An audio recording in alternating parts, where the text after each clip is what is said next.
right, man. Back from Texas. searing, blazing fucking inferno that is Texas. You were so mad. It was so hot. You called me and you were in such a bad mood. Oh, I was pissed. Great place though, but I mean, I loved it. But yeah, it was hot. But I actually survived, so we can do the 1998. You came back for the worst year of the 90s. You escaped this. You know what's funny? I had heat stroke 3 days on 4th of July in Cleveland. I can only imagine how I would fare in an actual hot environment. It was terrible. But you know, visited Dime and Vinny's grave on the way home. Yeah.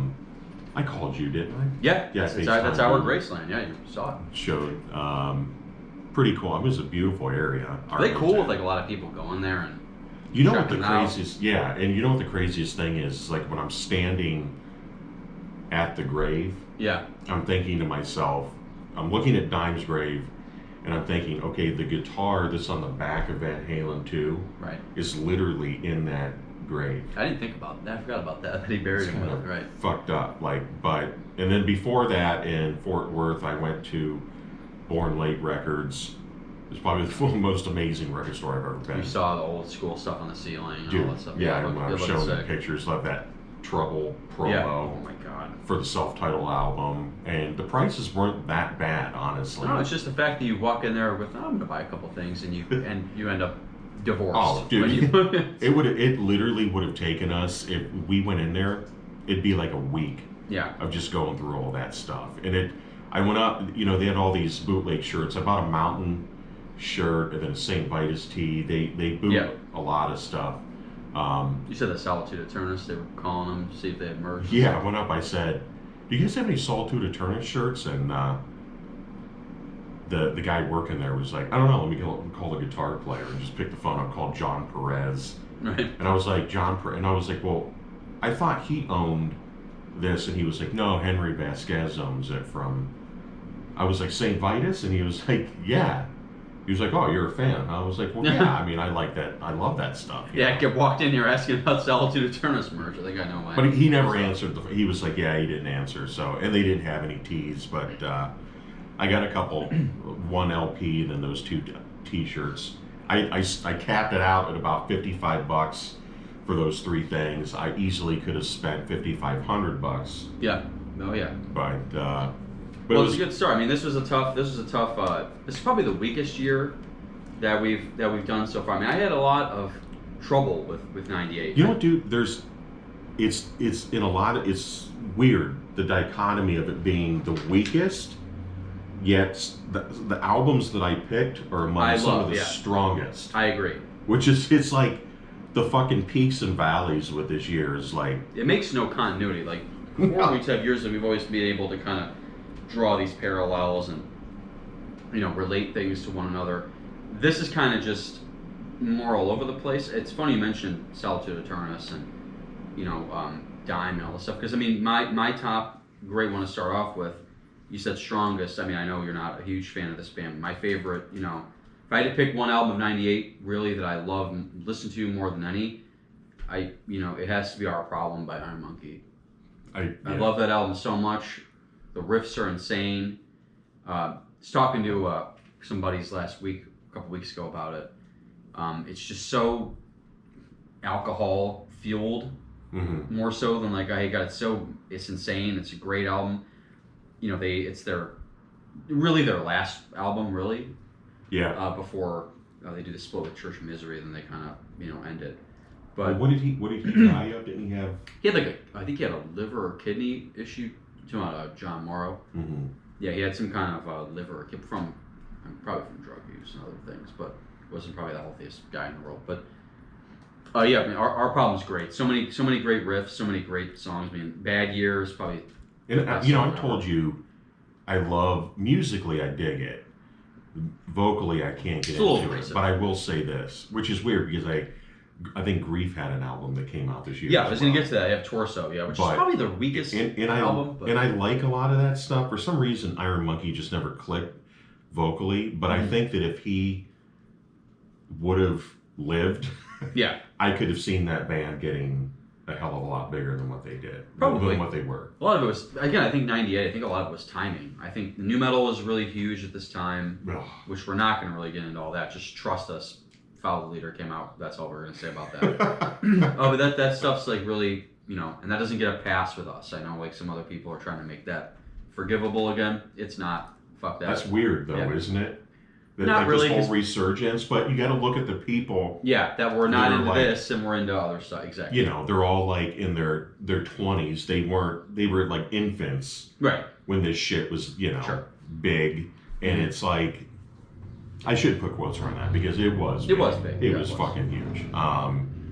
But yeah, it's amazing that, to me, this was like one of the first years that I could really see it was more underground and mainstream was just splitting more and more. Yeah, Because a lot of the shit that when we do like 95 and you know, all those other years, there were still some albums that we listened to that were on major labels. Sure. Yeah. Now it's like, I think I only have one album on my list. It's funny you mentioned you hit the nail on the head because when we did 93 and stuff, you have Chaos AD. We talked about all the Columbia stuff with the indies. I think by 98, the mainstream labels have been like, the experiment's over. Mm-hmm. We're not going to try it. So you have bands like Iron Monkey, really, Earache didn't really push them that much. So they should have been a lot bigger. It's like, Earache should have done a lot more with them and kind of didn't. I think they thought of them as maybe being I God or something like that. It didn't really well out. But And that was Earache at that time, was like this. kind of on a downswing, yeah. And then you have, you know, even some other stuff. You know, Crowbar's not on a major. They do Oddfellows Rest, Oh. which is an amazing record. But Mhm. the majors hadn't really gotten. They had kind of dropped. I could be wrong, The- but wasn't that, God, what album? It was like Spitfire Records, but that, I may be wrong. That may have been re-released on Spitfire. I can't remember which one mine is on, but Pavement, maybe. it could be Pavement, Yeah. yeah. But yeah, I mean, I remember hearing that, and that was. At a Loss by Buzz Oven is one of my favorite Buzz Oven records with That's a Dixie. good I know you're not a album. big Weed Eater guy, but Dixie plays on this Buzz Oven record, and it's after Roadrunner had dropped them. I mean, it was a safe bet for Roadrunner. I mean, I don't want those people. I don't want to insure that band on the road either. Yeah. But yeah, I think, but you're right. By this time, I mean, the major labels had been like, you know, this is kind of, we're done. They just weren't trying. taking chances. They took chances, and that stuff worked. At least as far as we're concerned. Yeah, as much as it could. I mean, it was exciting. You know, you had a diversity of bands in terms of sound. Yeah. But yeah, it when I was looking through everything, I thought, this is really when the major labels just fucking. Even when I tried to look at like mainstream albums, I couldn't really Seattle find scene any, was yeah. gone. Yeah, exactly. I mean, you had really shitty, just mainstream, Yeah. like alternative or stuff that I just could not get into. Fuel, stuff like that. Yeah. Yeah, I know what you mean. So. Yeah, it's hard because I mean a lot of these records, like I think Oddfellows Rest is a great record. I think Caravan Beyond Redemption by Cathedral's a cool record. I think those are just good records. They just kind of get lost in the mix because they aren't. I love Oddfellows Rest, but people don't really think about it as being among their. It is one. People are always like, oh yeah, it is a great Crowbar record. There's immediately Song. So. December Spawn. I mean, great. I think in Morbid Angel too. If we're getting to like the death metal stuff, Formulas Fatal to Flesh, my favorite.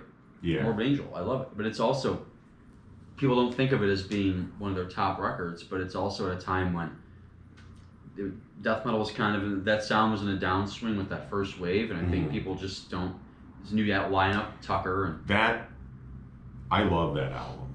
And aside from, I still think Gateways is great. I think Formulas is better. I think people pay attention to Gateways more. Yeah. And kind of overlook Formulas. Formulas, I think, is a better album. And to me, it's like really the last classic Morbid Angel I album. put it like the last of the first wave of Morbid Angel records.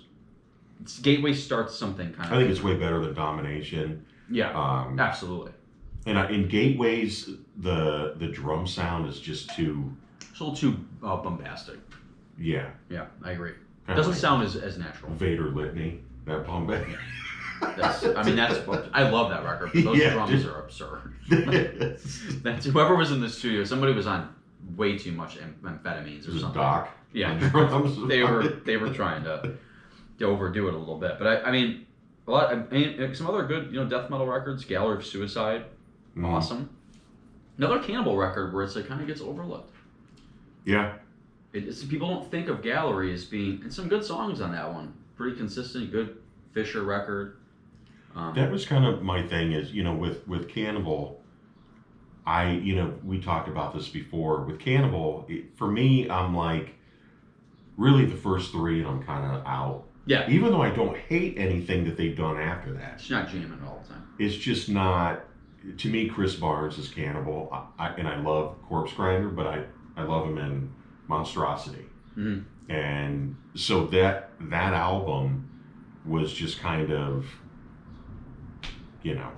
Gallery. It just kind of came and went for me. I was never really into it. Now, that being said, I do think that as the band went on, they got better. Yeah. As musicians. Kind of came into their sound a little bit. Yeah. But I don't know. There's something about just the rawness of the first three. But yeah, that was a great album. I was never a big Cryptopsy fan. I know people love Whisper Supremacy. Whisper Supremacy, I think, is cool. Another one that's overlooked. I think Mike Salvo's a great vocalist. Mm-hmm. It's a different record than, when we do 96, which is next, None So Vile, I'll save it for the next time. But long story short, TLDR, it's people love None So Vile so much, I think nobody wanted to hear anything else that wasn't that. But I think Whisper Supremacy is really cool. I think Bolt Thrower Mercenary, Bolt Thrower is kind of like the Motorhead of death metal. They make Bolt Thrower records. All of them are good. Yeah. Mercenary's sick. That covers that. It was 98. It was just another year for Bolt Thrower. Bolt Thrower could have put out Mercenary in 93, 92, 98, 99. It's Bolt Thrower. They don't make bad records. What do you think about the Incan album? That's my favorite. I will say this. Mortal Throne's my favorite. It's my favorite non-Craig Incantation record. Love Diabolical Conquest so much. The Autopsy riffs. This was the first Incantation I ever bought. So you have to keep that in perspective. Yeah. This is the year when Anthony and I were really starting to get into underground stuff. Mm-hmm. Really, these other years we've talked about, I got into, as time went on. This is the first year I kind of really lived through being a fan. So I love Diabolical Conquest so much. I love the sound of it. The song Impending Diabolical Conquest is my favorite Incantation song ever. Mm-hmm. So I think they never made another record that sounded like it. It was kind of a beautiful accident with the members, but it's because this is kind of the time when John was kind of bringing outside people in, and the lineup was kind of wishy-washy, but it's a record that's kind of like Diabolical Conquest. I may as well mention it now, which we haven't talked about this band really a lot. One of the super underrated death metal bands of the 90s is Dominus Zool, the Premenji Zool. That's a great band. Chilean, I think, from South America somewhere. Somebody will correct me. Maybe they're from another country, but they're great. Incantation, I could be completely wrong. Somebody correct me if I am. And again, the newer stuff. I love the newer stuff. To me, it's more accessible for me. I like it too. Yeah. They're the one band I give a pass to sound the way that they do because they started it like that. When people are like, do you like Incantation? I'm like, I'm not a huge fan of the older. I'm not a fan of Diabolical Conquest, but they're absolute legends, and it's like I don't hate them. I don't have any negative. I think people are missing the mark with trying to sound like Incan, and that's what they don't have a record that sounds like Diabolical Conquest. It sounds way different than their other ones. That's just what newer death metal sounds like to me. It's like everybody's trying to sound like Incan, and it's like, yeah, but that's what they sounded like. That's what John McEntee sounds like. That's what the band is. And when bands try and purposely ape that sound, it comes across as being just shitty to me. And so I think because he brought in different people, I'm happy they have a solid lineup and they've kind of gotten the consistency they deserve. Mm-hmm. But I love this era of Incan where they were kind of a mess, bringing in different because it made the record sound unique. Mm-hmm. Sometimes records are a beautiful accent, but you mentioned giving bands a pass. It's like a lot of this brutal stuff, just to gloss over it, Souls of Fate, does Blood Serology in '98, Brutally Violated by Vomit Remnants. A lot of those brutal death metal bands, Killing on Adrenaline, Dying Fetus, '98.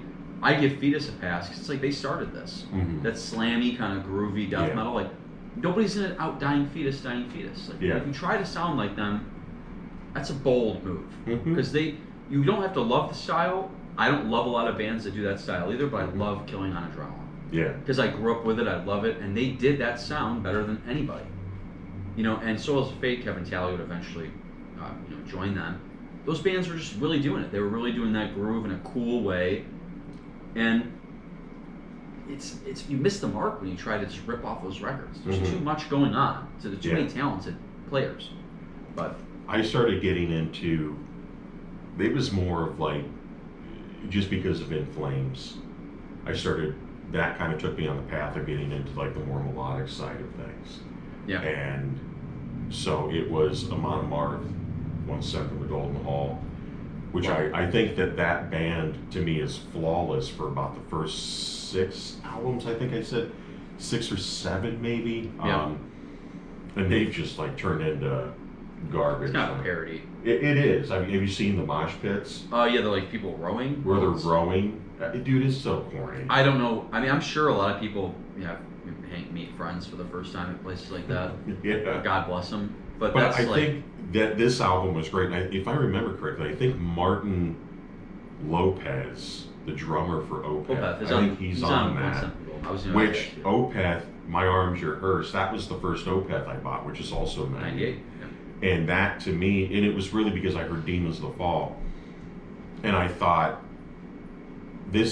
I instantly was in love with that band.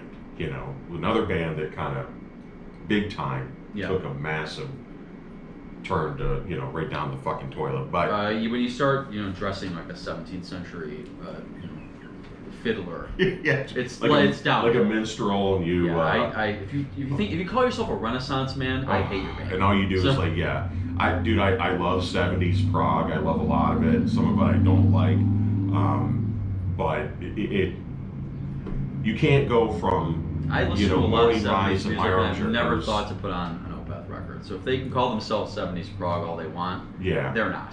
But that album to me was massive. I mean, I just couldn't believe that a band could sound like that. I mean, it was so into it, and I'm pretty sure it was possibly still on the Century Black label. Morning Rise and My Arms Your Hearse, I remember I like those more than a lot of the other stuff. Yeah, I mean, I know people are really big into Still Life and Blackwater Park. To me, it was like and I love everything up to when they started. I can't remember when they started doing the, super shitty proggy stuff. Really, when he stopped doing death metal vocals. But to me, my Arms is like the benchmark for that band as far as I'm concerned. I know people would disagree. But also with Arch Enemy and Stigmata. Yeah. That a lot of people when you say Arch Enemy now, they think of what that record with. They think of the 2 chicks singing, the one goofball that's with them now with the fucking green hair that choreographs stage moves, and I just can't get into it. It's just generic. Have I talked on the podcast about how Mike Amott chased me around the Agora? No. Because he did. Well, we were, when they came with, for whatever tour they were on, that Anthony dragged me to go see them. I forget, there was a band there that we wanted to see. But anyway, I had my Carcass Recapitulation hoodie, because I was a, 16-year-old grindcore obsessive, asshole. Now I'm just an asshole who's also still grindcore obsessive, but I like better stuff, more expansive stuff. And we'll get into a lot of grind from '98 because it's a great year for grind. But long story short, I spent the whole night. I think Rob from Limb Splitter was there and gave me a bunch of substances that I was not old enough to have. And I got really towards the front and spent the whole Arch Enemy set just with my middle finger in his face. Because he ruined Carcass to me and I hated him for it. And that's not true, and that's completely stupid being a teenager, and that's an ignorant thing to say. It's not his fault. But he chased me around the Agora, wanted to beat my ass. And people got me to out of harm's way because he would have fucking killed me. He's like 6'9" or something. Yeah. Like, you know, and I was smaller than I am now, if you can imagine that to be a reality. I think Tommy Haywood got me out of, or called me an asshole. I became an even bigger asshole as the years went by. But it was but I do love that amount of Marth record. And I remember hearing that because of Tommy, Ride for Vengeance, that track on a Century Media comp. It's a great record. Yeah. No, Big Unleashed kind of sound. So. Yeah, and that Arch Enemy album is just classic metal, melodic death metal. I love Johann Leva's vocals. I know a lot of people don't. I think they're cool, especially on those early albums. It's still pretty unleashed, still very Swedish death metal. Dude, his vocals are so Powerful, deep, and just totally distinctive. It's a lot like Grave. If you like Unleashed, Grave, that kind of stuff, even early, I can see you liking those. Yeah, and it has a lot more. It's more melodic. It has a lot more, I think, classical influence, especially in the guitar playing. But that album is, I mean, just Beast of Man and all the songs that are on there. Title track. Were just massive to me. So, and it's a shame that, I mean, they've had how many albums? 15 or something since then. A lot of albums. That's how I felt about Gore Metal, Exhumed, also 98. I remember picking up vividly. I remember picking it up in a Camelot Music, which may have still been Camelot in 99. Scamelot. It was. I think I probably paid. I think I just paid it off last week. Yeah. That's how much of a ripoff Camelot was for CDs. For younger fans watching CDs, around the late 90s started to be like 17, 18.99, 16.99, when everybody was just like, this is getting stupid. Mm-hmm. But picked up Gore Metal first time in high school when I had to turn a shirt inside out for the Gore Metal shirt. My friend Amanda Pretch, who I'm still friends with today, used to wear, in the late 90s, hip hugger jeans. Used to be the thing, and she used to wear like G-strings, and her G-string would show. I mean, it was boner central. She got a lot of kids through puberty, so shouts to Amanda Pretch. But she got in trouble for it, and she was like, I don't want to say anything, but Joe has a head in the microwave on his T-shirt, because the Gore Metal artwork was so ridiculous, but such an awesome album. Cool, that Exhumed is kind of, I'm gonna say they've been around so long, and so many bands kind of do something similar to what they do, but a lot of bands didn't have that dual vocal going. It sounded fresh in the late 90s. What they were doing sounded really fresh. Well, they're still putting stuff out. They still are, I still think it's great. Yeah. And, I think it's hard to really understand how much that they really were a unique band in the late 90s. Bands weren't doing that kind of thing. So I agree. They kind of picked up that Gore Metal. Carcassy from Carcass, because Carcass wasn't doing it. Right. This time. And so Gore, Exhumed, and another band that I actually liked a little more than Exhumed, probably around the same time as Impaled. Yeah. Dead Shall That Remain. I love that album. And that tour was great in like 99, 2000. Oh, you saw that? Yeah, Exhumed still had and Impaled still had the heads on spikes and stuff, and they were still doing that. Cool. Yeah, it was really cool. Then Angel Corpse, Exterminate. Another classic death metal record. I mean, again, the Morbid Angel thing. Morbid Angel's kind of going through a formulas thing right now in 98, but for that old school Morbid Angel style blistering sound, man, John Longstreth on drums, man, I remember we were reading about them in Metal Maniacs, and the demo was crazy, and seeing that record, everybody's like, I had to pick it up. It was nuts. It was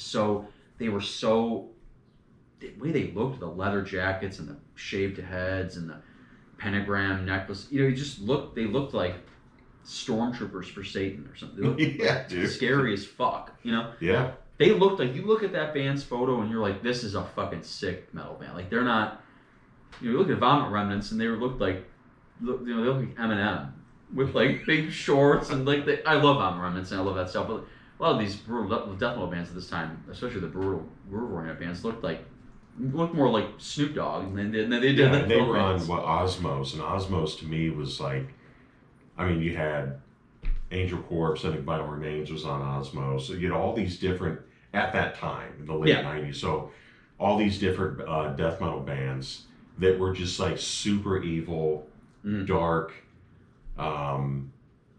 I loved it. I loved getting into it. I loved Exterminate. I think what's the one after the Inexorable, which I think is awesome. Absolutely amazing. Yeah, it's great. Better recording. Yeah, and killer guitar solos. I agree. Exterminate was awesome. Totally awesome. Kind of a shame that I think they just kind of petered away, fell apart. Yeah. And then kind of did other things. It was. I think it was tough for them to kind of keep it. It sucks too because they really were great. Had a couple good albums span there for a while, but I think Nile too, Amongst the Catacombs of Neferkha was a big record in '98. I don't go back to Nile a whole lot. I don't really enjoy them that much. Call them Nile Quill. Yeah, it's not. They put me to sleep. I don't know, man. It's hard to really keep my attention. I bought that album. I went into Quonset Hut. Great record store that used to be around. Yep. So you didn't have to pay Scam-A-Lot prices. Right. You could actually play, Mike from Hammer worked at Quonset Hut. Yeah, and I did too years later. But killer selection. But I went in there and it was, Nile Catacombs, and I thought it's a big record. Yeah, it's pushed a lot. I read about it. Okay, let me check it out. I just wasn't into it. They had the Visceral Productions EP, what they did on Matt from Hemdale's label. There was. They had a connection. They had their foot in the Cleveland scene with that anyway. So I did like this record, but I don't really go back to it. It hasn't really aged super well with me.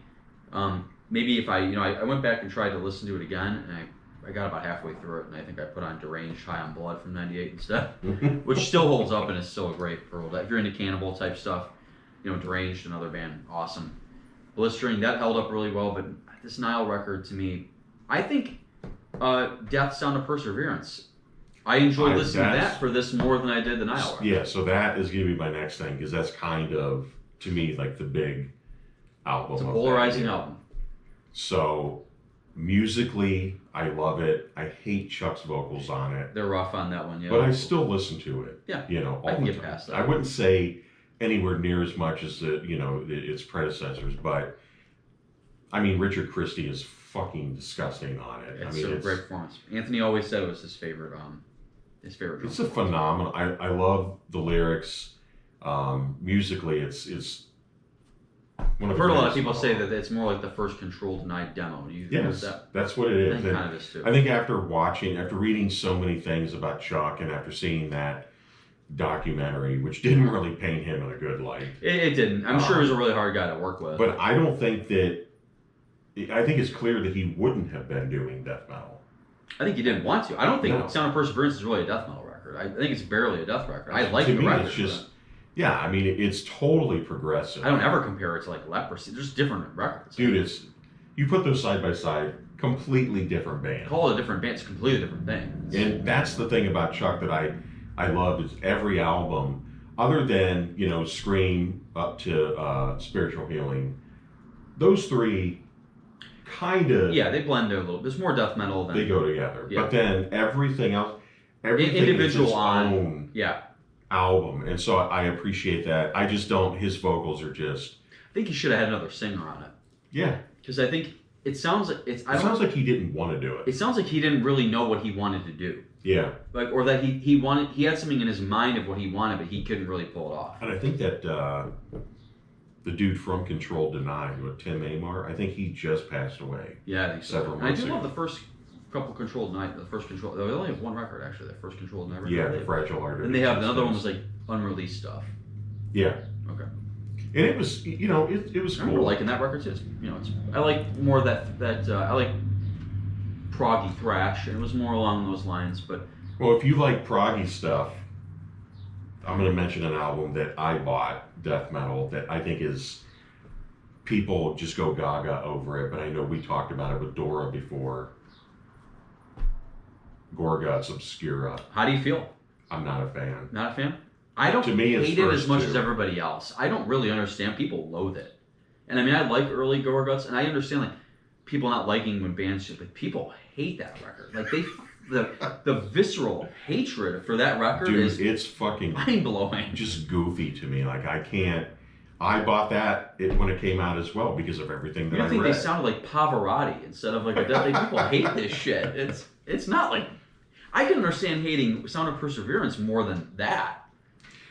I don't know, man. Just going from Considered Dead and Erosion of Sanity.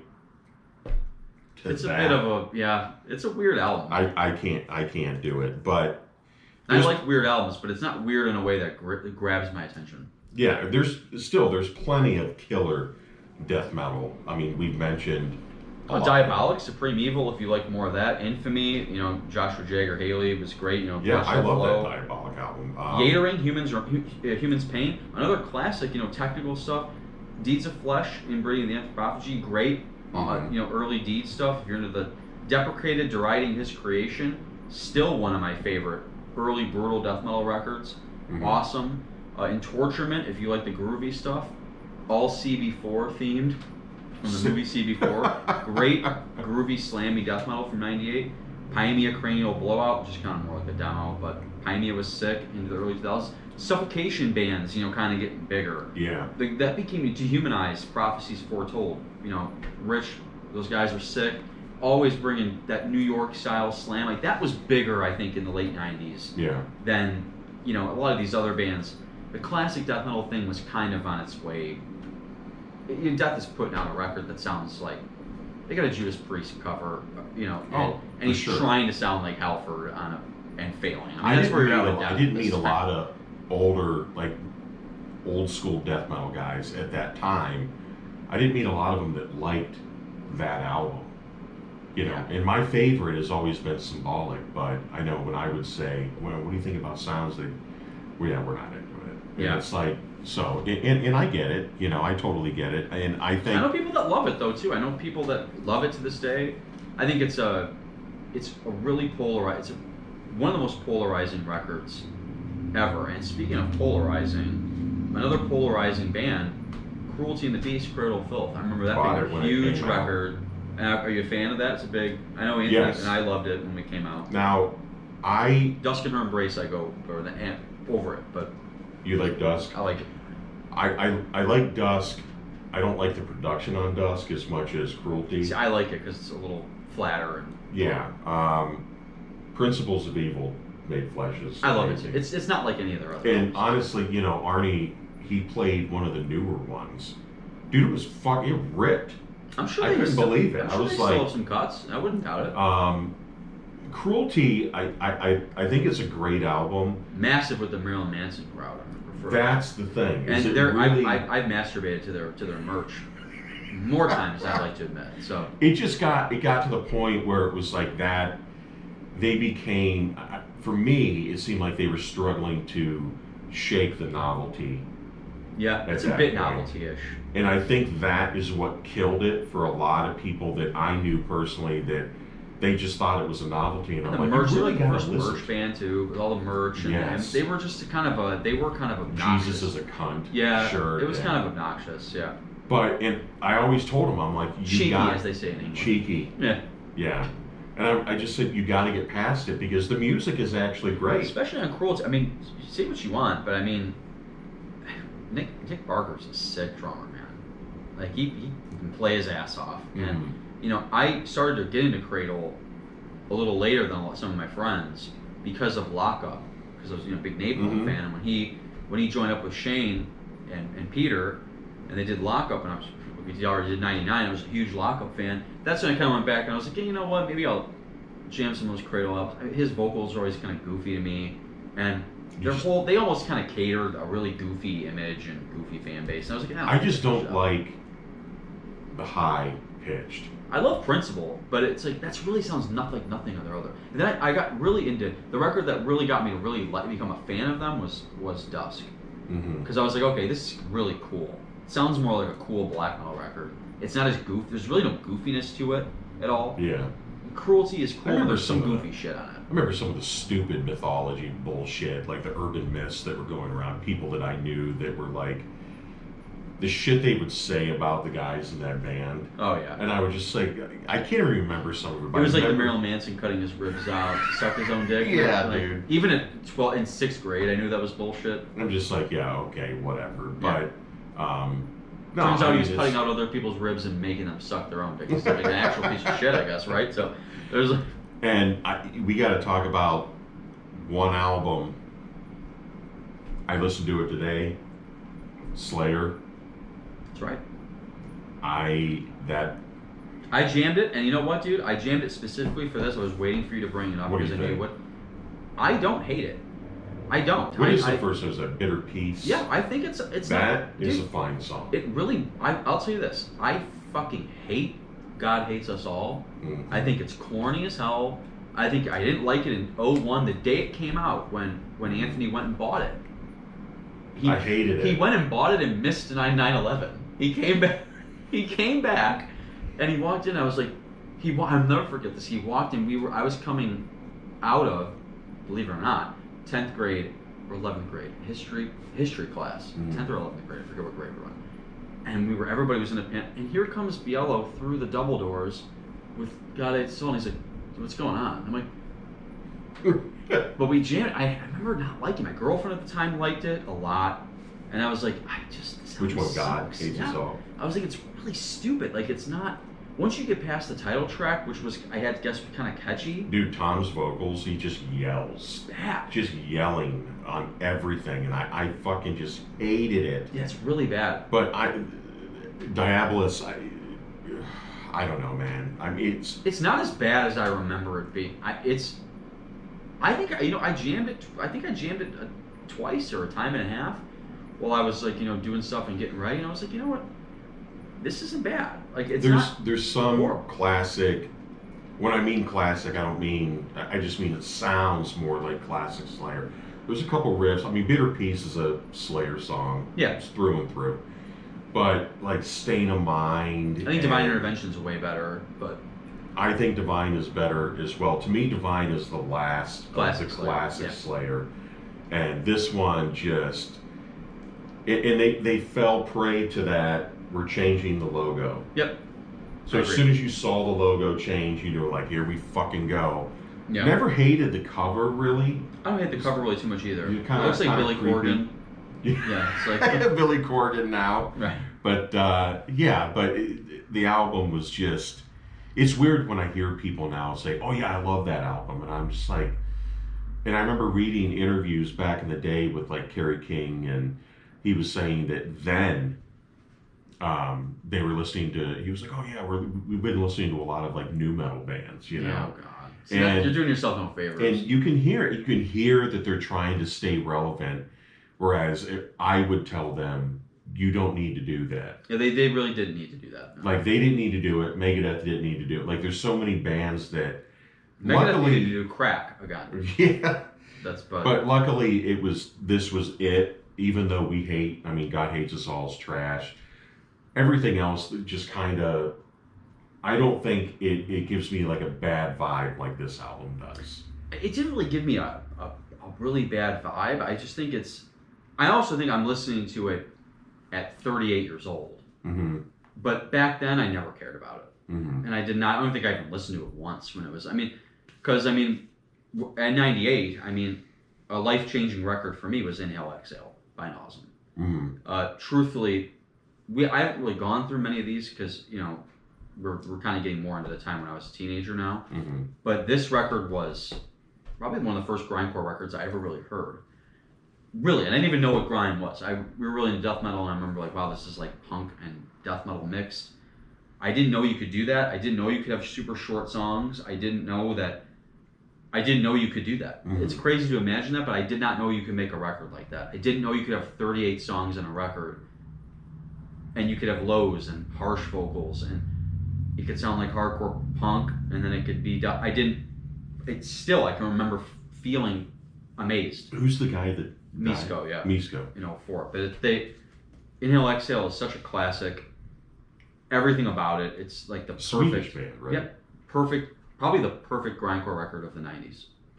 Amazing, and it's and so many good grind albums from this time. You have Kill Whitey by Flesh Parade was a hugely influential record. Relapse, Soul Mouth Secrets, Soylent Green. That's one band that I need to get into because I don't own anything, but every time I listen, So good. To Phil one of their Anselmo albums. guesting on it. I listened to Pussy Soul like maybe a few months ago. Fucking loved it. It's awesome. Just so that's one band that Anatomical Inferno, Hemorrhage, and we talked about Carcass before, and the Exhumed, Disgorge, Chronic Corpora, Infest. That's probably one of the most influential gore grind, total classic. Disgusting art. That's the most disgusting cover art ever. Like banned and everywhere. It's just when you see that, excruciating terror, divided we fall. I mean, grime was it's such a great place in the '90s. Dahmerized by Dahmer, Gasp, Drone Triller. I mean, so many. Hell Nation, Your Chaos Days Are Numbered. Awesome record. But I mean, just wrapping up with, Benum, another one like Nauseam. When I heard Soul of the Martyr, those two, I've always thought, man. when I would see, like, I would read stuff about them, and for some reason, Benum and then Nauseam, I always got the bands mixed up. Benum's Soul of the Martyr was massive for a couple of reasons. One, again, when I heard Pete Ponikoff singing, these songs were like 40 seconds long, and they were just so harsh, and he's just pissed. And it wasn't like death metal where it was a growl, and it wasn't brutal. It was like, he was just harsh vocals, and it really changed the way I sing in bands still to this day. And it changed my life. And I remember hearing it and looking in the liner notes, and because they're a San Francisco band, they had the names and addresses and phone numbers of all the bands that they liked on the West Coast. Crossed Out, Infest, Despise You, all these bands that are power violence bands, hardcore bands. Like, literally, the liner notes got me into so many bands and a totally different style of music. Like, that's such a cool thing to do. And the political, not beating you over the head with it, but just cool. Like, their singer Pete was a National Guardsman and was an activist. He's a cool guy. And such an awesome record. So it's as that stuff's going on, as Slayer's trying to be relevant, other bands are coming up doing new things. I think that's why younger kids didn't need a Slayer record. That's why, other than and I hadn't listened to that Slayer album literally in 20 years. Yeah. Because I'm just like, I just don't give care. a shit. Yeah. Probably didn't care that. Did you really care that? Nobody. No, you didn't. I bought it, and I was just kind of, right. I just didn't give a shit about it. But it kind of felt like about all the records. After the, No, I agree, and there was just so many other different things that I was getting into, like Anathema, Alternative 4, Catatonia, Discouraged Ones. I had on the other. Such an awesome record. One of my favorite bands of all time, Moonspell, put out Sin, Pecado. Awesome. Saw them on that tour with In Flames. So I think Colony was 99. Yeah. So this was like the next, they were still touring for Sin when it came out, and a different album than Irreligious. I know a lot. It's just not as heavy. And I remember talking to the band members then and asking them about, what was your guys' influence by? Because to me, Irreligious was, one of the greatest albums of the '90s. And then it is one of the people love that record. And when Sin came out, it was just.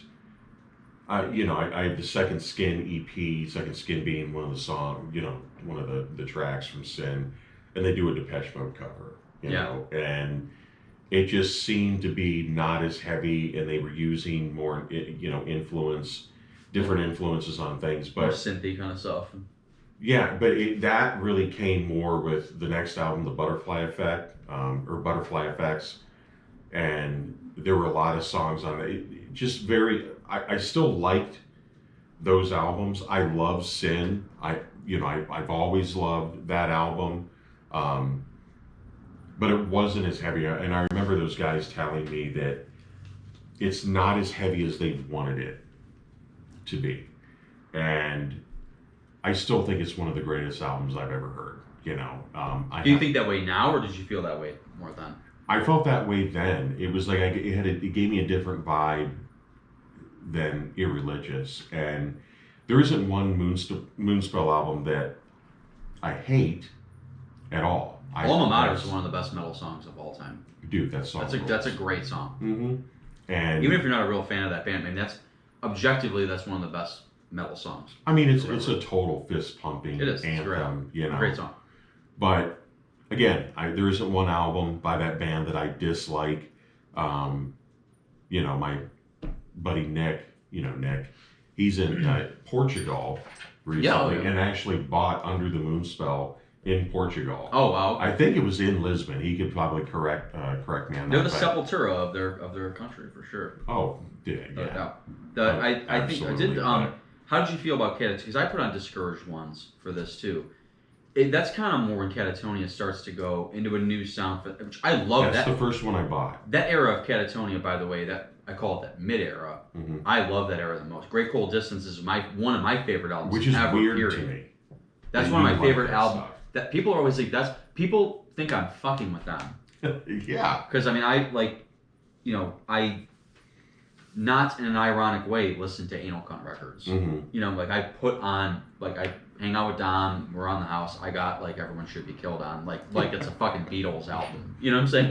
Not haha, I'm putting on, it's a good album, on that stupid. So, but people are like, man, you really, I'm like, no, A Great Cold Distance is one of my favorite albums, period. So I really like Discouraged Ones. Did you like it? Did you really no, not Doomed Up, where you kind of... Yeah, because I've always liked The Cure, and I was getting at that time, late into later years of high school. I graduated in '97, so it was there was some shoegaze and stuff that I was getting into that I saw on MTV, 120 Minutes and Alternative Nation and stuff. And so to me, I mean, they do a Slow Dive cover. Yeah. On that, and we talked about '91 with My Bloody Valentine. Yeah, and so to me, it completely different than the Doom Death Catatonia stuff, which I think is phenomenal. I love that. I got into it later, but I agree that. So I bought. You know what? I take that back. I actually bought Brave Murder Day first because I loved Opeth, My Armchair Hearse. I knew Michael Ackerfeld was vocalist on Brave Murder Day, so I got that first, and it's still different. It is than the earlier stuff. It's not as Doom. It's kind of like a mix between the. It sounds like they're kind of just sprinkling in some stuff. Yeah, and so Discouraged Ones just went the flat out kind of a totally different. Record. Yeah. It is. It's like a European doomy goth rock record. Yeah, and that's why it's hard to explain what sound those bands have.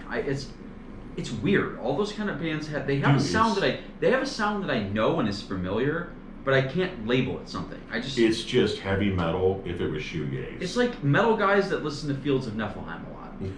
That's what I call it. Now that I'm older, I know exactly what it is, but as a kid I was just all these different influences, and a lot of other bands like Cemetery went that direction. It's kind of depressive. Yeah, and it was. I never had a problem with it. I was really into a lot of different stuff at that time. Cemetery, Crematory, kind of went that direction. Yeah, I just talked before about how I was obsessed with Inhale Exhale. I mean, at the time, I was not going to listen to Discouraged Ones. I mean, I remember Anthony was really into that kind of depressive kind of music. Yeah, I still think it's phenomenal. Now I love it, but if we're getting on the doomy stuff, I mean, we don't really talk about EPs a whole lot, but my favorite, speaking of bands that that went a different direction, to me, one of the last great releases by Electric Wizard, Super Coven. Just Burnout. They never topped it. The song Burnout is, I mean, come on. That is blow your dick off good. Yeah. And Super Coven, so that's all I'm going to say about it. And New Dark Age by Solstice, which we've talked about a couple times. Yeah, because I think when we did a 90s Doom, I think I brought it up. It's a really cool album. It's very medieval. You listen to it, and it's like what, King Arthur and Knights of the Round Table would listen to, cool. In fact, I ended up getting the Black Plague after listening to it because it just has that vibe. But Lamentations was the album before it. Still a great album.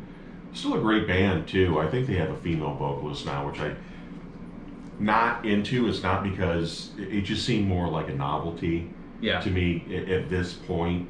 They're kind of aware of the.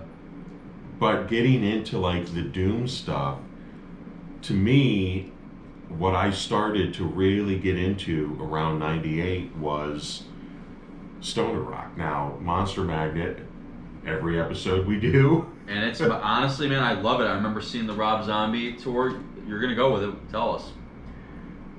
What is what now? What is the album by Monster Magnet? What do you mean? '98. Yeah, Power Trip. Yeah, no, So, did you see them? No, I remember watching them with Rob Zombie on MTV, that tour. Oh. When they did that tour with the MTV I was about to thing. shit my pants, dude, if you said I that. should have just lied and said I did. But then, no, it's... Well, Dopes was the album that got me into it. You know, Dopes, it like changed, like with Nazem or Benum, you know, certain albums for you. So Dopes to me was, I mean, it's monumental for me. And so when I heard Space Lord on the radio, oh yeah, and I thought, this is fucking crazy. Like, this band could be. I had no idea it was a stoner rock band. I had no idea what stoner rock even was. But I remember just thinking that's a cool song. They are, cool. You know, we have Fu Manchu shirt on. Fu Manchu, you know, obviously more desert rock, West Coast.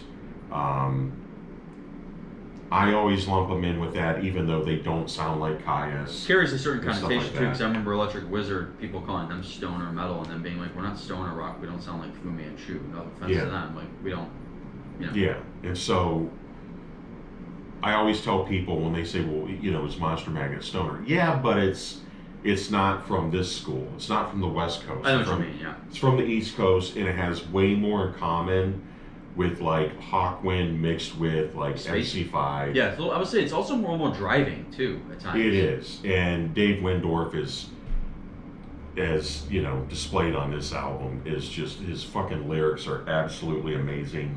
The song Power Trip awesome. Is amazing.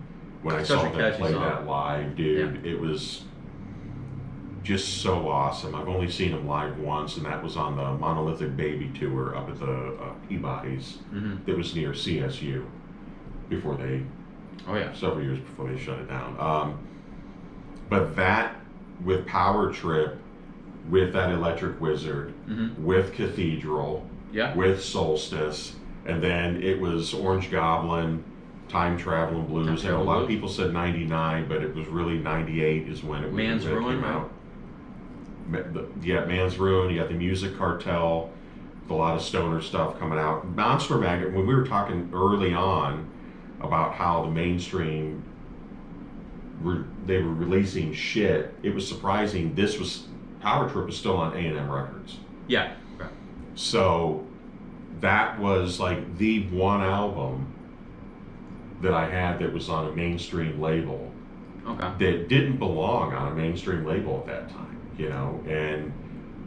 But you had Power Trip, Nebula, Let It Burn, Orange Goblin, Time I remember Traveling all the stuff Blues. from Relapse. Relapse was distributing a lot of stuff for Nebula. So I remember seeing a lot of these records in Resound magazines and stuff, which Mike and I were talking about Resound a lot lately, and how it was so big for getting me into a lot of, exposing me to a lot of different shit. And I remember, you know, seeing that, we've always talked about that little stoner rock, stoner metal doom section in the record store, which was, believe it or not, we've always said the size of a, you know, Kleenex box now. Yeah.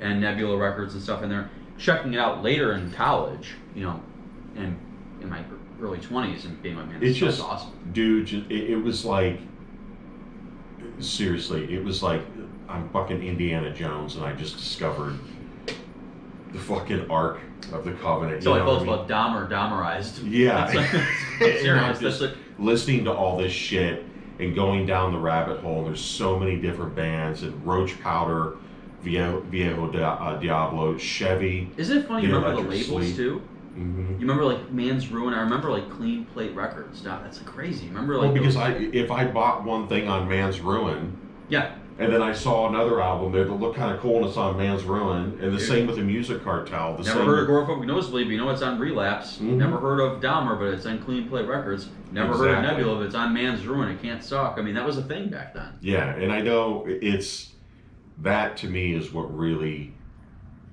I still love metal. I always loved metal, but that's really when I kind of went down the fucking rabbit hole with stoner, and it just totally. Did you get into stuff like Mine Rock? Because they did Soul in '98, and ISIS does Red Sea, and I like those. Did you like stuff like that?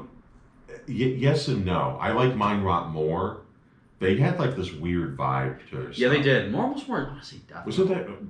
I could be wrong. Was that Morgion dudes? Yeah, and they did Solanari or Solanari. Yeah, which I think is '99. We talked about '99. Yeah. It is a different vibe though. It's not really doomy, atmospheric, to me. deathish. To me, it was more akin to like Neurosis. Yeah. Which even a lot of people that I know that listen to stoner listen to ISIS, Neurosis. Right. That's why I asked you if you like stuff like that. So I don't mind stuff like that. I used to have an ISIS album or two. There was a lot of stuff that I bought. Red Sea, I remember liking more because it was more aggressive. But I was admittedly never a huge ISIS fan. Just it wasn't. It to me it took too much from Neurosis and kind of that vibe. And to me, Neurosis is Neurosis. I don't think that they're alike, but it kind of had that like the long songs that it was more like you could get seasick listening to those Droney, songs. Just kind of like, the song. It wasn't just like a real straightforward track, which I thought Neurosis did it perfectly. Yeah, they did. I think for a while, then it kind of got a little. Neurosis is one of those. It's almost like when they became self-aware of what they are. Mm-hmm. I just didn't like it. And reading a review of one of their records makes me want to puke. It's like some grad student trying to like write a It's like somebody from NPR. Yeah, it's just exactly. It's just some kid from UC Berkeley trying to impress his college professor with as many adjectives and verbs as he can. Word salad. And I don't know, man. Like, I wish I saw more shows back then. I didn't know anybody else that was into this stuff. I didn't know anybody else that was into like Electric Wizard and Nebula and Fu Manchu and Monster Magnet. I had to drag a buddy of mine to the Monster Magnet show. He never listened to him, and when he left, I remember him saying, "Holy shit!" I've heard they're one of the best live bands ever. Yeah, that Jason and I got tickets to go see them in Pittsburgh. And then COVID hit, and then it kind of subsided, and then they rescheduled, and then they had to cancel again, and we were like, fuck. So he's never seen him. So I've seen him once just on Monolithic Baby, and Dave Windorf just got over having pneumonia, and I remember it was like maybe the album after that. I think that was the last tour with Ed Mundell, dude with the real long blonde. He was also on Atomic Bictwax and stuff like that. Does really cool. I think he's still doing Ultra Electric Mega Galactic, whatever it is. I have one of their albums. Really cool stuff. But that was really like it. That band that I saw at Windorf was just fucking insane, dude. And that guy is pushing 70. Is he really? Yes, because he was in punk bands, but he was in a punk band called Shrapnel back in the day. And kind of like... How old was he during this record? I think he's got to be 65, 66 right now. I could be wrong. Give a year or two, give or take a year or two. So you're talking 25 years ago. So he's already like in his late 30s, early 40s. Damn. Seriously. So imagine me at my age now putting out a fucking album like that. That's awesome. But instead you're here with me. Yeah.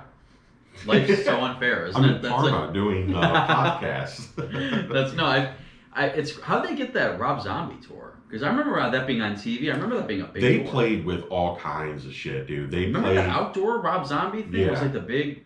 I remember that. Yeah, it was a huge tour. But they played with a bunch of new metal bands. They played with anybody. And Hellbilly Deluxe, by the way, 98. Sorry, we have to mention. It's got some songs. Yeah. Dig Through the Dishes. Oh, it's got songs. And Burn Through the Wishes. Slam in the Back of My Parmula. But yeah, they played with like thrash bands. They played with new metal bands. Because they didn't fit They at have that like, time. what, 37 albums? I mean, they have like... every damn one of these we do, there's a Monster Magnet record. I know, it's funny because I'm like, Like- I know I can fit in Monster Magna here Right. somehow, but yeah, no, that's just what they were back then. They couldn't be on one tour. Like you couldn't put them on a Caius tour because they didn't exist at that time. You know, Right. you couldn't put them on a Fu Manchu tour because nobody, you know, Fu Manchu still at that time. I think arguably they're more popular now than they have been in years. So it's like, I just remember the guy in the slick leather jacket that looks like my cousin Vinny. Like, I remember that always sticking out to me. But that, no, Monster Magnet, that is a great record. They're always. and I am going to mention '98. That was Primer 55. Yeah, I know. You were. because we were talking about new metal, and I did go to Ozfest '98 at the Rubber Bowl in Akron. I went to 2000. And that was Megadeth, Soulfly, Motorhead was there. And Soulfly's 98. Yeah. How do you Soulfly- feel? Yeah. What's that? How do you feel about it? I don't hate it as much as I should. I think it's shit. But the good thing is, I was right up front when Soulfly was playing, and he played a lot of So Sepultura yeah, I shit. did that in 2000 too. I remember So it sounded that.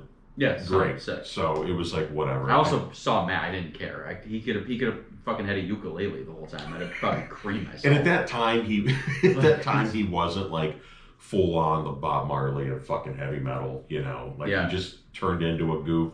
But Soulfly absolutely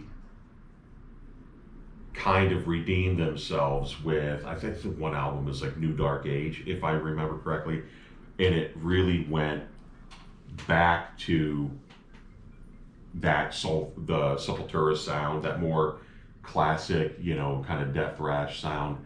But Soulfly was there. I saw Tool at that show. They were fucking amazing. I remember Maynard came out dressed like a televangelist, and he was hilarious. But they were phenomenal. I mean, it was absolutely unbelievable seeing them. But Limp Bizkit was there, and people booed them.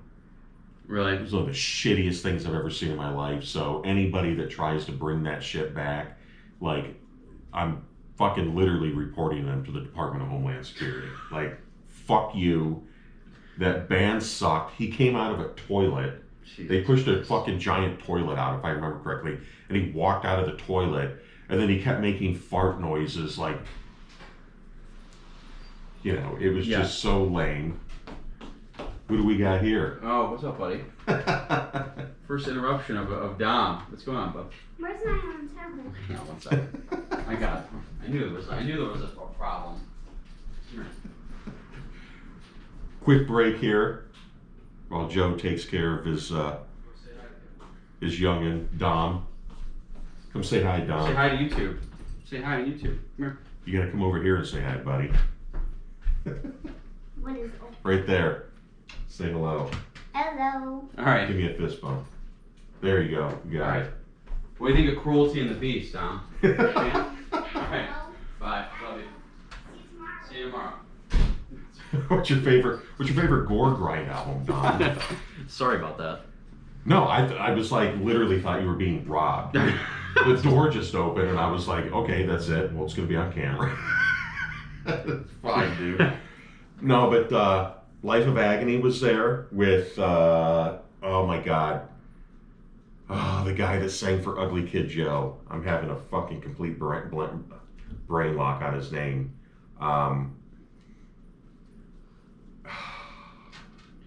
I can't remember. Anyway. Darren.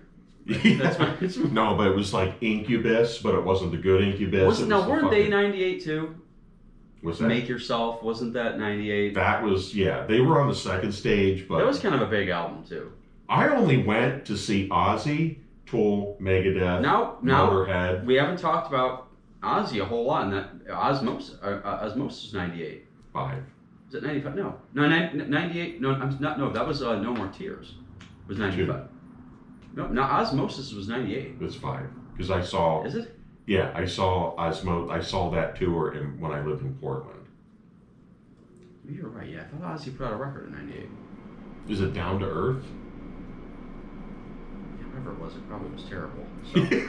That's I was trying to think of that. It could be, I don't know. But yeah, dude, that Megadeth was phenomenal. Actually, it was before the day before we went to Best Buy in Canton, and Megadeth was doing a meet and greet.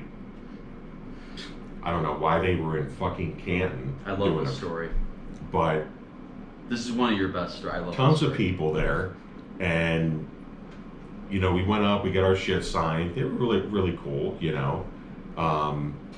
At the table, it was fine. And I remember a guy I was with, I can't remember what his name was. He was a little younger than me, huge Megadeth fan. But anyway, we went over, and Dave went back in this room to do like radio spots or something. Mm-hmm. And he came out, and we were like, "Hey, Dave, could we get a quick pic?"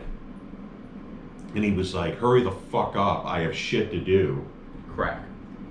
Actually, it wasn't. Should have been crack. So I took my shit and fucking threw it at him. It's fucking I was amazing. like, "Fuck you," and everybody was like, "Holy shit!" Well, in his book, he says he karate chopped you and did a leg Yeah. sweep and did an insecurity kick and did all this other, because that's what he does to everybody. Yeah, if you read his book and you play drinking game with it many times, he says he's a black belt and he knows karate. You're drunk by page 2. You said that, okay? and I was telling my friend Caitlin, who's a big Megadeth fan. We talk about Megadeth often.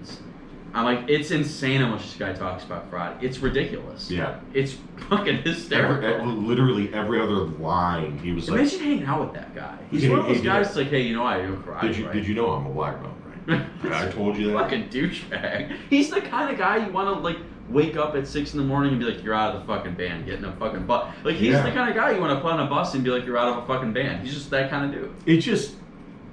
And I didn't even have the heart to tell him that the album that they were touring for at that time, which was Cryptic Writings, 97. which I fucking hate. Really bad. And I wanted to tell him. Remember WCW Nitro? Goldberg? Dude. Wrestling was so great. Fucking horrible. But the show was great. They were phenomenal. But it was just weird that when you look at Ozfest 98, the European one rules way different. Yeah. You know, some of the bands were the same. The Children of Bodom on that. Could have been, I don't know, but they had an album that year. Yeah. In '98. Was it Hate Breeders or something like that? I don't. God, what is it? Something Wild. Oh, okay. I think. And then obviously Alexi Laiho dead several years ago. But yeah, it was a good experience. Actually, another funny story is when we were leaving, we were at the venue. I don't remember what the merch was. I remember looking at it, but I didn't buy anything. But somebody was walking around with bootleg shirts, tie-dye, and it was a tie-dye of fucking Bark at the Moon.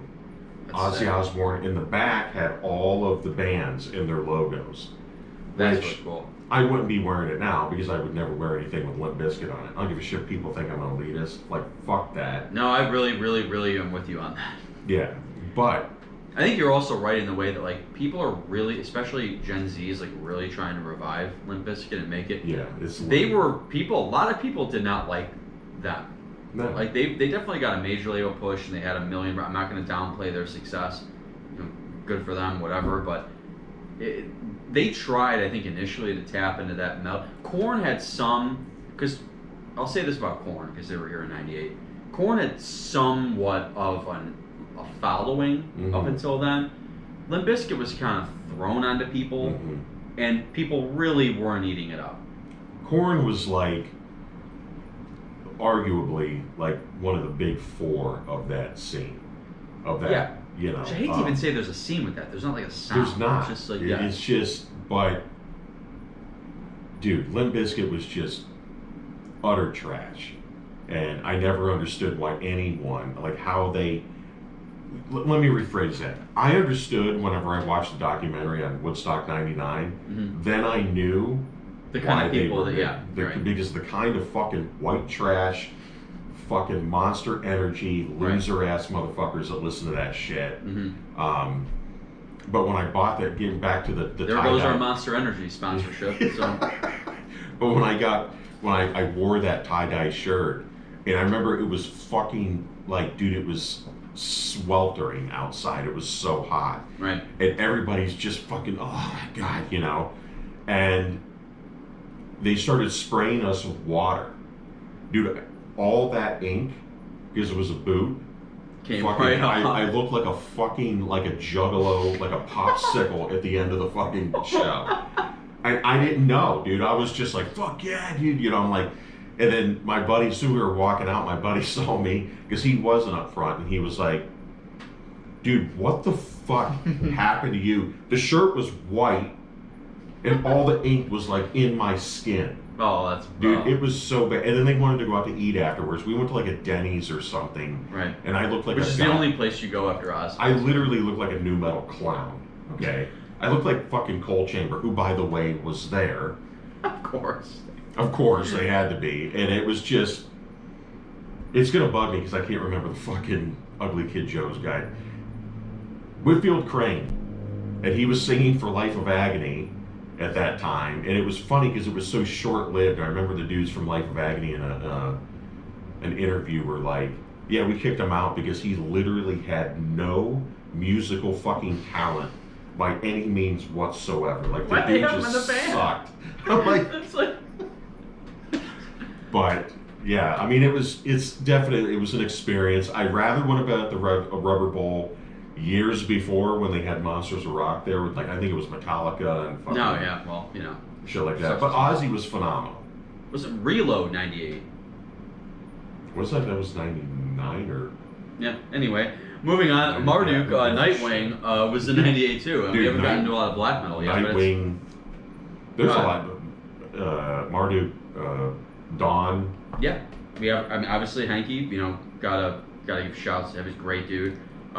Slaughter Son, finally an album by them I can pronounce, not sound like a complete asshole. Slaughter Son might be, for a lot of people, that's one of their favorite Swedish black metal albums of all time. Mm-hmm. It's fucking incredible. The Aphelion Deserts is 100% one of my favorite Swedish black metal songs of all time. Mm-hmm. Whoever wrote that riff should get, you know, beers for life, because that's an amazing one. I saw a dude a show at the Agora Ballroom one year that literally from here to here had the Dawn logo tattooed, and I was like, and it looked perfect. I was like, holy shit! But yeah, that album's amazing. 98, good year for, I mean, Carpathian Forest, Black Shining Leather. Mm-hmm. Always a big Carpathian Forest I fan. bought Enslaved. I don't know how you Bloodhem or Bloodhem. Right. I bought that. That was the first Enslaved album I ever bought, and it was weird because it was not something that I would have been into at that time, but I absolutely kept it just because it was just different, and it was just an incredible album. And it's one of my favorite albums to this day from that band. Oh you yeah, know? love it. And I think you know, as far as Swedish stuff goes too, Offermod, Mysterian Taste Anamia. I'm sick of these bands with this fucking language. They had a great EP in '98. Amazing, you know, Lord Belial, Into the Moonlight Gate. Dude. Another one. It's fucking amazing, man. Lord Belial No fashion. fucking That would be a no rules. fashion release. Yes. Hell yeah. Lord Belial fucking rolls, man. Kiss the Goat, the one before, Oh yeah. is a great album. It's always goofy because it's pink Mm-hmm. with a goat's head on it. Restless and fucking Dead by Witchery. Come on, man. I saw them live. Amazing. You just reminded me, I should have wore my Dead Hot and Ready shirt because I still Should've. have it. You should have wore your Ozfest 98 tie-dye ink fell off Denny's shirt. You should give that to me. It's just a plain white T-shirt now. The ink is gone. But, I mean, by the end of it, like the Bark at the Moon, Ozzy looked like he was a fucking mongoloid by the end. At least of he it, could so. still do it, you know, at that point. He was... No, he was good. Actually, Iced Earth, Something Wicked. I think that's 98 as well. That album that was the first. No, Storm the Capitol was 98. Gotta make a January 6th show. Not that we get into politics, I mean, whatever. But that was a good Iced Earth record. I saw him on that tour, up at the Flying Machine. Remember that fucking place? Yeah. The trailer park venue. The Ohio Death Fests were. That's where I saw Flying Machine, yeah. Moonspell on the Sindicato tour with In Flames, it was there. And I always, my buddies, we always joke that it reminded us of Porky's. The Yeah, it actual does. fucking- Yeah, it does. You'd like go back into like this neighborhood or whatever. Right. It's like in the middle of nowhere. I remember the first time we went there, I almost got into a fight because we couldn't find the place, and I stopped at a gas station, and I was like, "Hey, this is obviously years before, smartphones." And so I stopped, and I was like, "Hey, we're looking for this venue Right. called the Flying Machine." And this guy in there, this fucking hillbilly was in there, and he was like, "The Flying Machine? That's what is that, some Blue Oyster fag bar?" Oh, no. And I was like, "Oh, so you know where it is?" And oh, so you're a regular. yeah, the fucking clerk was like, all right, yeah, if you just go back here. And he gave us directions, and when we were driving there, I was like, dude, this guy's taking the piss. This shit ain't back here. But then it was like the fucking lights going like this. Yeah. I'm like, this is Porky's. Yeah. This is straight up fucking Porky's. But Oh, it was something. saw so many shows there. But no, it's fun. I mean, keep it going with the black metal. You have like a Trelldom, Till I Met, great, awesome record. Oranora, Deep Tracks of Hell. I'd love What's that. the name? What's the name of the record? For Trelldom, Till I Met. Right? Nick's probably got it down. Yeah, He we probably got knows. him. You really didn't like how I tried to skate past that one. I tried to double talk that one. We're Funeral just Mist Devilry came out too, which I love Funeral Mist too. A lot of people, when you talk about Funeral Mist that much, I love Marduk, but Funeral Mist also great. We are just gonna do one full episode of you pronouncing black metal. Black metal. albums. It's fucking I'm just miserable. gonna sit here like this. Okay, next one. Let's go. Right. What did you think about Turbo Negro? I'm a Turbo Negro guy. I think they're I love yeah. And I think was Apocalypse Dudes. Yeah. I think that was 98. Yeah, we haven't really gotten into too much. I mean, if you want to delve into that, I mean, like Shape of Punk to Come by Refused, probably one of the most influential records of the 90s. Whether or not you're a fan, I mean, was massive. I was gonna mention Converge, When Forever Comes Crashing.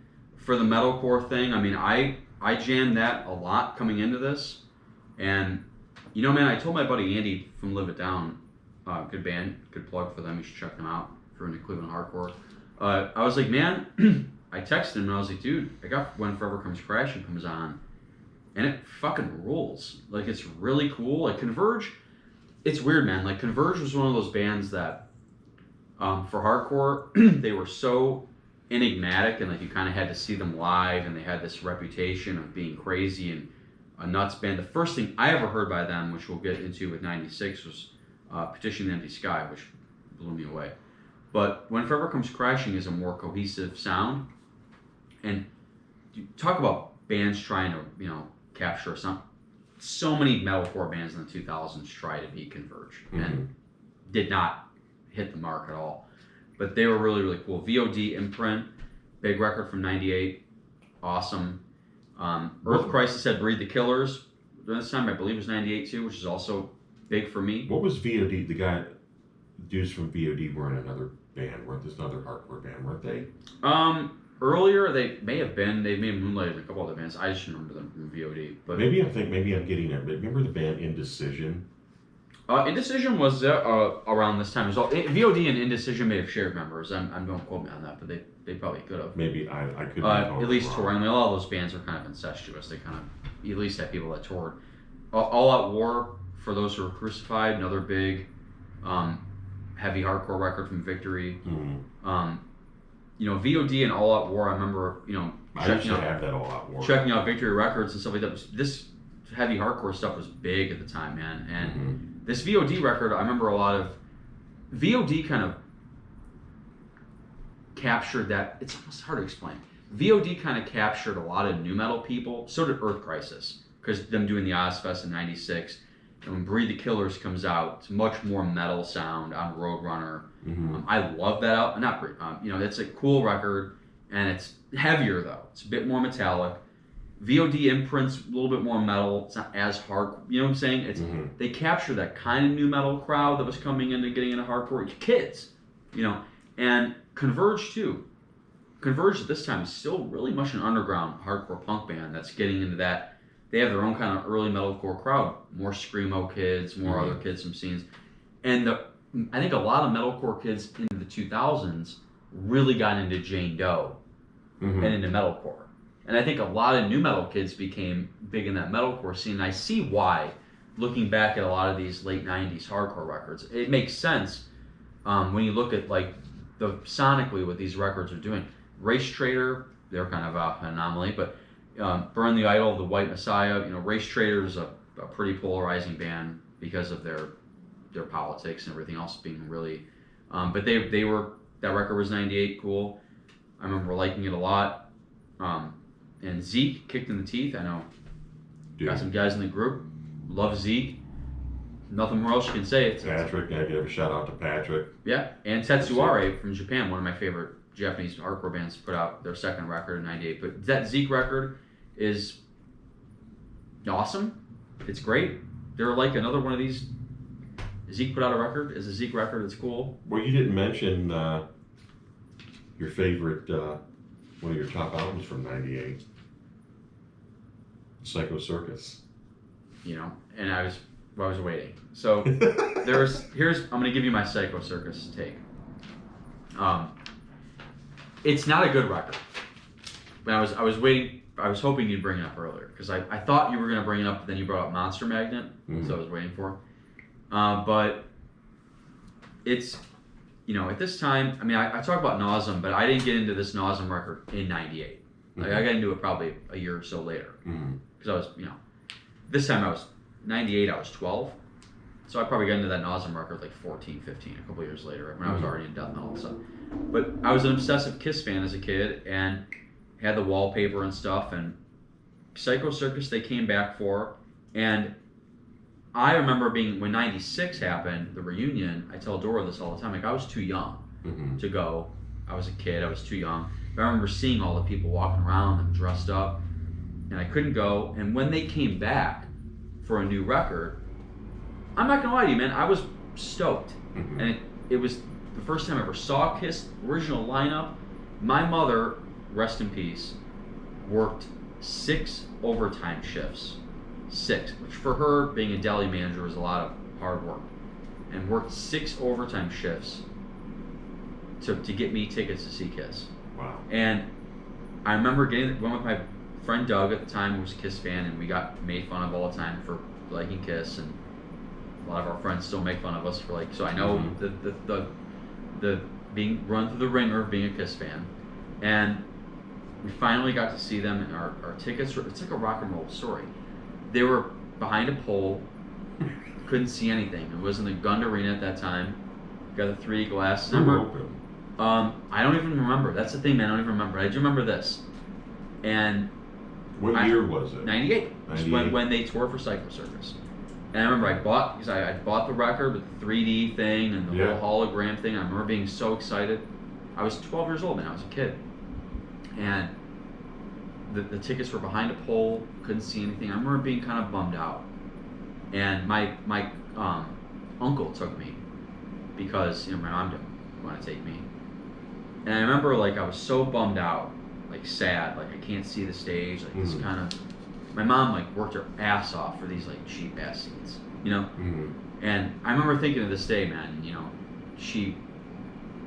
it would have broken her heart for me to be the show wasn't good. You know what I'm saying? Yeah. It would have killed her. And somebody came by, an usher person, and was like, hey, your row won a raffle. You guys get to go down on the floor. And there was this little mini stage. I remember thinking, why is there a little stage in the middle of things? Yeah. And during Love Gun, Paul Stanley, first of all, the whole experience is I'm on the floor during Kiss. I'm having a fucking seizure. It's the best night of my life. When Paul Stanley zipped down there during Love Gun, he's right there, And he did not point at me. He probably pointed at some MILF. Probably pointed at Anthony's mom or something. But it's somebody who's really, Anthony's mom's hot. That's the point of my story. But it's that's the, I don't even care if he's watching this. She is. Love Kathy. But he pointed, and it was a life change. It was the best experience of my life. So that's what I think of Psycho Circus. Long story boring. I don't even care about the record. the songs. It's a No, terrible that record. It literally- sucks. But I it's don't think it's that bad, and I think that story is something that you would see in a movie. yeah, it was just amazing. It's like the true story, like Detroit Rock City, where they Yeah. So You and know. they probably do that. I think they kind of do that where they put people's tickets up. That's probably something they do. It probably isn't like looking back. But it's, like, Gene. it's probably calculated. Do it, then Yeah, they'll let's bring make them down. feel like What, Mhm. But if that's a thing they do, they made a 12-year-old kid's fucking dream come true. So So I saw whatever that farewell tour was it 99 or 2000 with Ted Nugent and Skid Row. And then I took Arnie. I was supposed to go with my dad, but he had to go on a business trip, so I took Arnie, and we had the seats were like whatever. They were pretty high up, but it was still one of the greatest things. It was just a phenomenal show, and yeah, original band.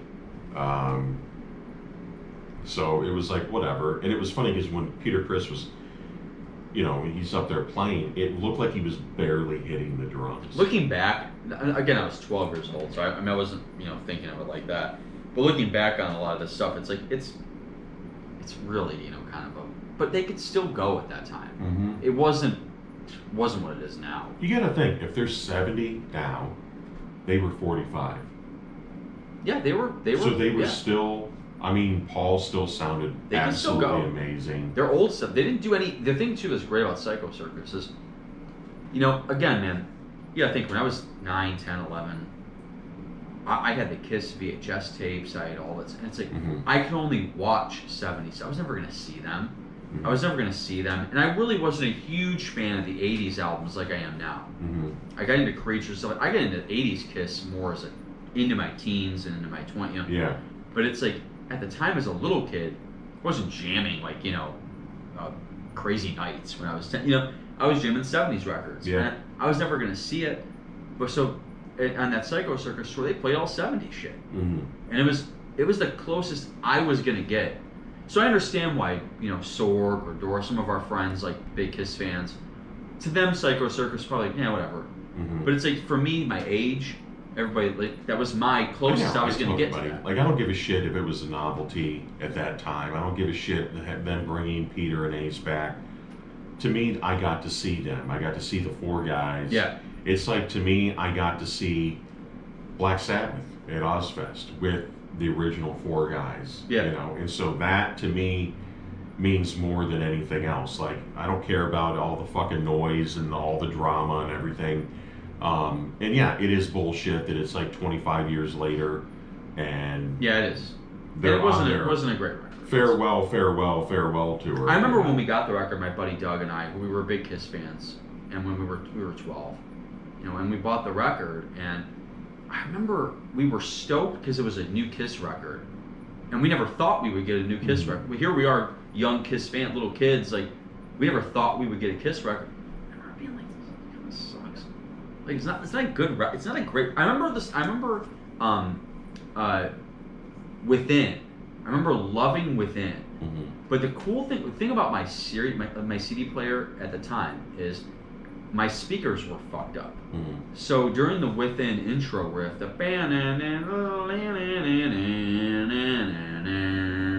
my speakers didn't have the second guitar. So when you hear that, I didn't hear it harmonized. So I always listened to Within. This is the crazy thing about before phones and before digital music. When I would listen to Within, I'm hearing the riff as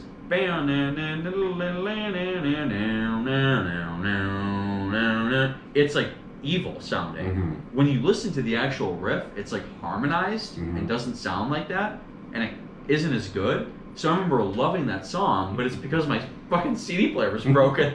So it kind of tells you like it's kind of a weird. We don't really like. I still dig it. I don't think it's a great album. Some but I think- 20-year-olds watching this right now, I like, think what the fuck are you talking? Yeah, You Wanted the Best, I think, is cool. I like Psycho Circus. I always loved that. There was something magical about Kiss at that time to me, only because I was able to see them. I remember Detroit Rock City, the movie, came out around then, which I think is fucking hilarious. Yeah, it's a cool movie. But that to me was it for Kiss. We Are One. I mean, I'm crying. I'm crying. I'm a corny Kiss fan. Like, Give me 9 White Claws in. You put We Are One on. I'm fucking hugging door. I'm crying. Like it's a big, it's good. But I think that what we said at the beginning of this, where we had total shit Mm-hmm. and then but really awesome stuff. Yeah. Because I think early on, I really started saying, "No, I'm not into that. I'm not into this. I'm not into that." Yeah. But when the albums that you do talk about, that that you and I did talk about in this, I mean, they were massive for us. Sure. Amon Amarth and Moonspell, Monster Magnet, stuff like that. I mean, I can Follow the Leader. We have time for one more crazy Kiss story. Mm-hmm. My mom got me a cake because I wanted a Kiss cake so badly. All I wanted was a Kiss cake. I was maybe like 10 or 11 years old. I wanted a Kiss cake so bad. So she went to Dairy Queen or someplace and or maybe she went to the bakery, Catalano's Bakery, and got me a cake. She's like, Joey wants a Kiss cake. Happy birthday, Joey, Kit, with the Kiss logo. Mm-hmm. So she wrote, Happy birthday, Joey, Kiss, like, meaning in quotation marks, like, put the Kiss logo. Mm-hmm. Well, they made me a cake that said, Happy birthday, Joey, quotation marks, Kiss. So I took a picture of it. Stupid, epic fail. And I have a picture of it, and I remember I used to have it on my fridge, and my friend Anna love that picture. It's the funniest. Like tried so hard to give me, but this old Italian lady at Catalano's Bakery didn't know what Kiss was, and just put Kiss in quotations. But that's another great Kiss story. But yeah, no, this is. What do you think? 96 is going to be harder or easier? I think it'll be easier. I think 96 is a little bit more middle of the 90s still. Mm-hmm. It's a little bit more, I think, cohesive. This is a wild time. NSYNC's kind of coming out in '98. America Online. People are starting to lose their minds a little bit. Society's about to collapse, and the globalist lizard regime is about to take over. So the road kind of stops turning here, and it starts to get a little nuts. And there's 8 million different bands, other bands. I mean, we can mention a bunch of power metal bands. This, that, the other. I mean, it's a lot of great stuff that came out, a lot of shit. I mean, Bethlehem, I forgot about. We didn't even talk about Iron Maiden Virtual 11. Shucks. I don't think. I don't think anybody wants to. Yeah, an Iron Maiden record came out that everybody hates, and I feel really sorry for the guy. Everybody but King from Deceased, who thinks that it's still a good album. Trust me, that's what he said. And I was just like, I don't believe that. You're either fucking with me, or you're literally smoking. I respect somebody loving a band, Die Hard. I respect that, and I respect King for being a Die Hard fan, but he does not jam that record. I know it. Stop. You know what I'm saying? But then again, dude, I have a lot of opinions on some death metal bands, and I go to Kern and Gia jams, and they're like, just, you don't listen. I'm like, no, I really do jam Swan Song. So Who knows? Who knows? He might. But no, this is great, man. It was great that I survived the Texas heat to come back to this. And it's good that you survived that Ozfest thing. I think that's more impressive. But yeah, you're right. But yeah, I know we got 96 coming up. I know with Jason, I'm going to be doing favorite replacement singers, which is going to be awesome. We're finally going to get that done. The other Jason, Pat, and Nick, a lot of stuff going on in the summertime. Nick's over in Europe right now doing his yearly tour with his wife, Erica, over there. So we're going to be doing, oh my God, what albums we think are classic in the past 25 years or so. That's hard. And so we had to pick just 3. That's 3? Mm-hmm. That's really hard. Got something going on with my buddy Kevin, who lives in Florida. Kevin was drummer in a killer Akron, let's say punk. They're called the High Plains Drifters. Mm-hmm. This is the guy that... Abdullah had a record in '98, by the way. I forgot to mention. Who's that? Abdullah, which is from around that area. Yeah, so. Dude, that's Jeff Sharilla. Was it 98? 98, yeah. I have that album. Yeah. So. That's when I saw them back then. He used to live in Stowe at one point. I was like, what? Right. That was on Meteor City too, which is another great label back then. But yeah, Kevin was in High Plains Drifters. He's the one in our group that every time I post something about oh look, it's Thin Lizzy in Cleveland in like 1980. Oh yeah, I was there. Of course. I mean, he's the guy that like saw the Dead Boys back in the day live. Unbelievable. Oh yeah, I saw the Dead Boys. Then I think the one song we went out to Youngstown. We saw them there too, and I'm like, Jesus Christ, dude. But we're gonna be doing something. He had his own podcast. I haven't seen him do any episodes recently, but he's also he always hit me up, and I'm just like, the dude is awesome. Yeah. Vast knowledge. Really charismatic guy, just a great down-to-earth dude. So we're going to be doing an episode. I think we texted each other and talked about which one. I can't remember though. The 117 degree heat like melted my brain practically. Right, you're having a heat stroke. Yeah. But are we I think next week 96 or? Yeah, we could do next week just simply because it was such a long time between the episodes. But yeah, we could do next week. But I don't know. I'm stoked getting back into it. So yeah, should be great. It was a cool year. Thanks everybody for supporting and waiting. It's really thanks to the special guest. thanks Don, for coming in and giving us his top 10. Well, I'm gonna flog him for interrupting when we turn this off. So that's I'm not gonna lie, my heart jumped. I literally thought you were it was like home invasion, like iced tea. No, anybody who knows me knows what are you to steal my Crow LP that I have sitting over there? Like that's like I don't have anything. Like that's you could take me the dignity I don't have and my Crow LP. That's pretty much all I have. Knowing you'll steal a jar of marinara or some gabagool in your fridge. Don't fucking touch my don't touch my vodka sauce or my basil. That's something you don't touch. But no, that's it's been cool. Cheers everybody, awesome time. Yeah, thanks.